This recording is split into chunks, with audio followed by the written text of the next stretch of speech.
இது இன்றைய மன்னா, இன்றைய மன்னா, இது இன்றைய மன்னா, இன்றைய மன்னா தன்னா அன்பாழ்வின் மன்னா.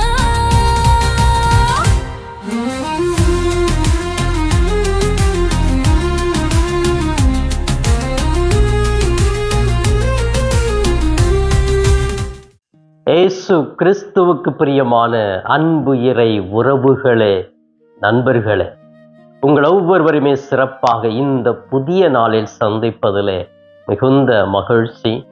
இந்த புதிய நாளுக்காக கடவுளுக்கு நன்றி கூறுவோம். கடவுள் நம் ஒவ்வொருவரையுமே அபரிவிதமாக ஆசீர்வதிக்கிறார். நல்ல நல்ல சிந்தனைகளை, நல்ல நல்ல வாழ்வின் யதார்த்தங்களை, வாழ்வில் வருகிற எல்லாவற்றையும் புரிந்து கொண்டு வாழ்வதற்கான தேவையான ஞானத்தை கொடுக்கிறார். நாம் வாழ்வதற்கு தேவையான பொருட்செல்வங்களையும் அருட்செல்வங்களையும் நிறைவாகவே கொடுக்கிறார். அப்படிப்பட்ட கடவுளுக்கு நன்றி கூறுவோம். இன்று வியாழக்கிழமை, குழந்தை இயேசுவினுடைய பக்தி முயற்சி வளர்க்கக்கூடிய நாள். என்னை மகிமைப்படுத்த நான் உங்களை ஆசீர்வதிப்பேன் என்ற அந்த குழந்தை இயேசுவினுடைய ஏக்கங்களும் அவருடைய வார்த்தைகளும் நம்மை இன்னும் உற்சாகப்படுத்துகிறது. எனவே இந்த குழந்தை, அற்புத குழந்தை இயேசு பல்வேறு அற்புதங்களை செய்து கொண்டிருக்கிறார் என்பதுதான் உண்மை. எனவே இந்த குழந்தை இயேசுவினுடைய பக்தி முயற்சிகளை கத்தோலிக்க திரு அவையில் இருக்கிற நாம் கடைபிடிக்க முயற்சி எடுப்போம். அன்பானவர்களை, இன்றைய மன்னா என்ற இந்த நிகழ்வில இன்று நம்முடைய தாயாம் திரு அவை நமக்கு கொடுக்கிற இன்றைய மன்னா மார்க்கு நற்செய்தி பிரிவு 4 இறை வார்த்தைகள் 21 25 முடிய பகுதிகள். இந்த பகுதியிலே இயேசு ஒரு கேள்வியை கேட்கிறார்.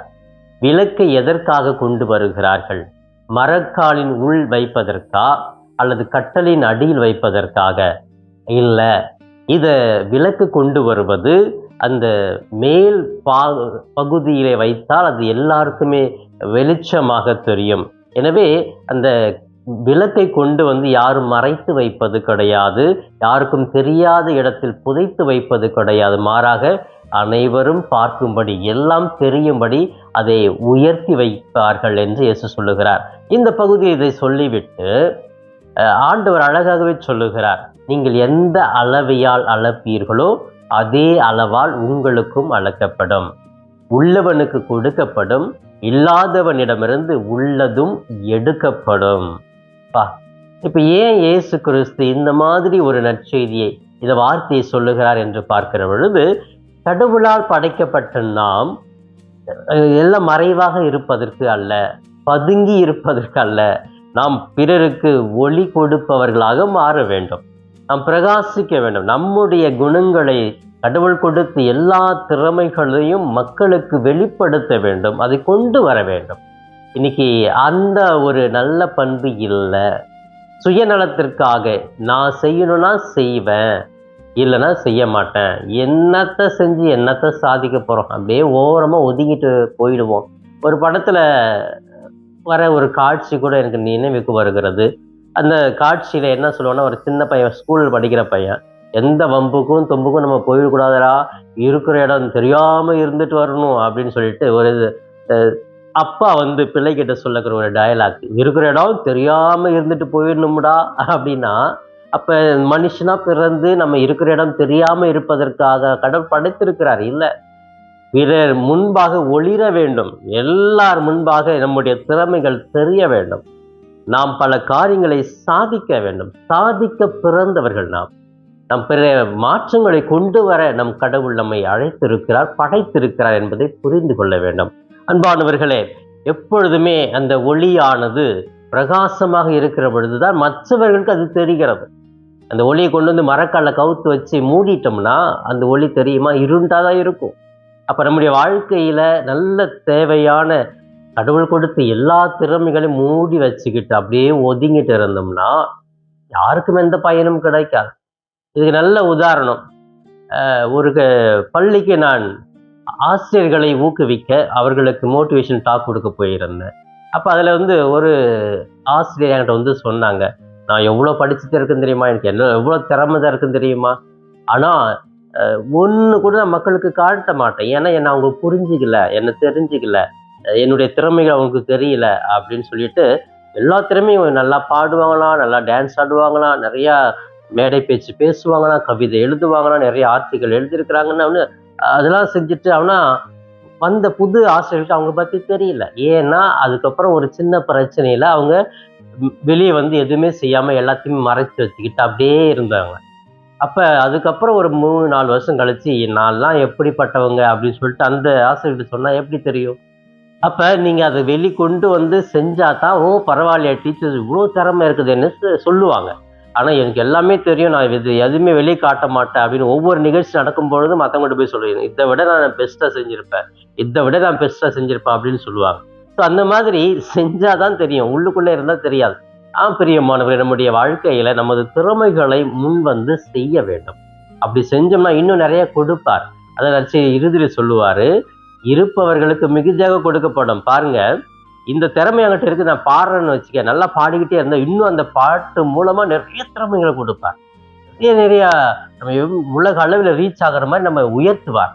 ஆனா அந்த திறமை, பாடக்கூடிய திறமையை நம்ம உள்ளுக்குள்ளே வச்சுக்கிட்டு பாடாமலே பாட தெரியும் சொல்லிட்டு இருந்தோம்னா இருக்கிறதையா எடுத்து போட்டு அந்த குரலை பேச முடியாம கூட பண்ணிடுவார். ஸோ இதுதான் வந்து கடவுளுடைய செயலாகவே இருக்கிறது. பிரியமானவர்களே, நம்ம கிட்ட இருக்கிற திறமைகளை பயன்படுத்துகிற பொழுது இன்னும் இரட்டிப்பான ஆசீர்வாதங்களை பெறுகிறோம். அதை பயன்படுத்தாமல் அதை அப்படியே மண்ணுக்குள் மூடி வைக்கிற பொழுது மறைத்து விடுகிறது என்பதை புரிந்து கொள்ள வேண்டும். எந்த அளவையால் அளக்கிறீர்களோ அதே அளவால் உங்களுக்கும் அளக்கப்படும். இது எல்லாத்திலையுமே நம்ம சொல்லலாங்க. என்னுடைய திறமையை நான் எந்த அளவுக்கு கொண்டு வரணும் அந்த அளவுக்கு நான் ஆசீர்வதிக்கப்படுவேன். நான் மற்றவர்களை எந்த அளவுக்கு அன்பு செய்கிறேனோ அந்த அளவுக்கு அவர்கள் என்னை அன்பு செய்வார்கள். இது எல்லாமே மியூச்சுவல் டிரான்ஸ்ஃபர் அப்படின்வாங்க. நான் கொடுக்கறது தான் மற்றவங்ககிட்ட இருந்து வெளியே வரும். அப்போ நான் எதுவுமே வெளியே கொண்டு வராமல் இருந்தேன்னா அவங்க கிட்ட இருந்து எதுவுமே வெளியே வராது என்பதை புரிந்து கொள்ள வேண்டும். பிரியமானவர்கள், இது எல்லாத்துலேயுமே நம்ம இதை அப்ளை பண்ணி பார்க்கலாம். எந்த அளவையால் நீங்கள் அளக்கிறீர்களோ அதே அளவால் அளக்கப்படும். இப்போ நிறைய பேர் சொல்லுவாங்க, எனக்கு யாரும் மதிப்பு கொடுக்கறதில்ல, வணக்கம் சொல்கிறதில்ல, நான் எவ்வளோ பெரிய ஆள்னு சொல்லுவாங்க. ஆனால் இவங்க மற்றவங்களுக்கு ஒரு மதிப்பு கொடுக்க மாட்டாங்க, மற்றவங்களை விஷ் பண்ண மாட்டாங்க. ஆனால் இவங்க எதிர்பார்த்து கொண்டே இருப்பாங்க. நீங்கள் என்ன செய்கிறீங்களோ அதுதான் உங்ககிட்டேருந்து வரும்.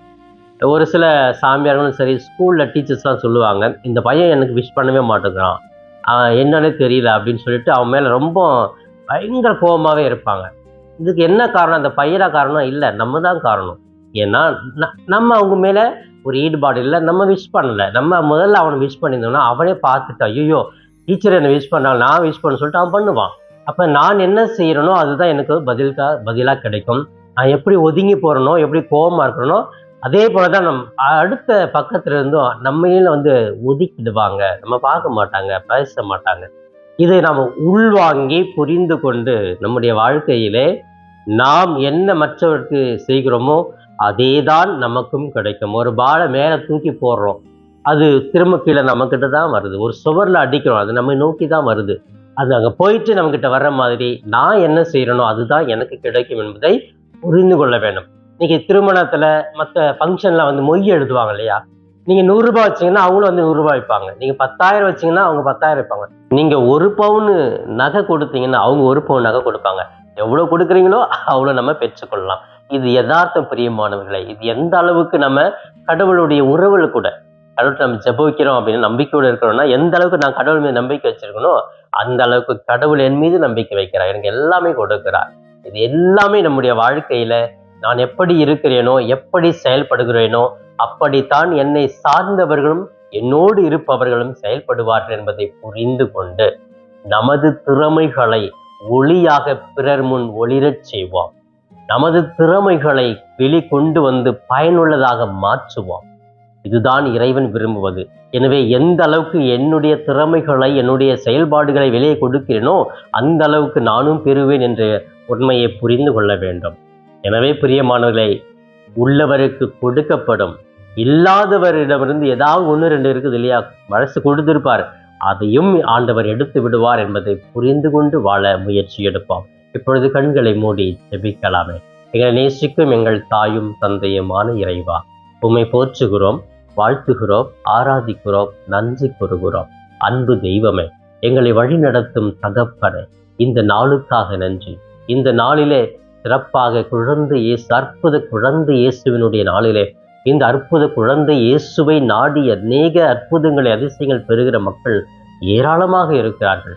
அந்த குழந்தை இயேசுவினுடைய பரிந்துரையை ஒவ்வொரு நாளும் அவர்கள் ஏற்று அதன்படி வாழ்ந்து நல்ல மனிதர்களாக வாழ கிருபை செய்வீராக. அன்பு தெய்வமே, இன்றைய மன்னா என்ற இந்த நிகழ்ச்சியை பார்த்து செபித்து கொண்டிருக்கிற ஒவ்வொரு பிள்ளைகளையுமே உம்முடைய பாதம் ஒப்புக் கொடுக்கிறேன். இவர்களுக்கு நல்ல உடல் உள்ள ஆரோக்கியத்தை கொடும், மன வலிமையை கொடும். சோர்வுகள், அசதிகள், உடல் வியாதிகள், மன வியாதிகள் நீங்கட்டும். மனதிலே அமைதியை கொடுத்திரலும், குடும்பத்திலே சமாதானத்தை கொடுத்திரும். வேலை செய்கிற இடங்களிலே புரிதலை உண்டாக்கும். பயண வேலையிலே பாதுகாப்பாக அழைத்துச் செல்லும். பிள்ளைகளுக்கு நல்ல குணங்களை மட்டும் எடுத்துக்கொண்டு தீய குணங்களிலிருந்து வெளிவர, குடி பழக்கத்தில் இருப்பவர்கள் குடி பழக்கத்தை முழுமையாக நிறுத்த, இன்னும் தேவையில்லாத அடிமைத்தனத்திலே வாழ்கிறவர்களை அந்த அடிமைத்தன வாழ்க்கையிலிருந்து மீட்டு கொண்டு வர நான் செபிக்கிறேன். ஆசீர்வதியும், வழி நடத்தும். இவையெல்லாம் எங்கள் ஆண்டவரும் மீட்பெருமான இயேசுவின் இணையற்ற நாமத்தில் ஜெபிக்கிறேன் என் ஜீவனுள்ள நல்ல பிதாவே. ஆமேன், ஆமேன். பிரியமானவர்களே, இந்த நாள் இனிய நாளாக, இறை அருளை நிறைவாக பெற்று மகிழும் நாளாக இருக்க நான் வாழ்த்துகிறேன். உங்களுக்காகவே சிறப்பாக தனிப்பட்ட ஜெபத்திலும் திருப்பலிலும் கூட ஜெபிக்கிறேன். இயேசுவுக்கே புகழ், மரியே வாழ்க. My dear people, follow and subscribe Father Das Cap YouTube channel for more informations. God bless you.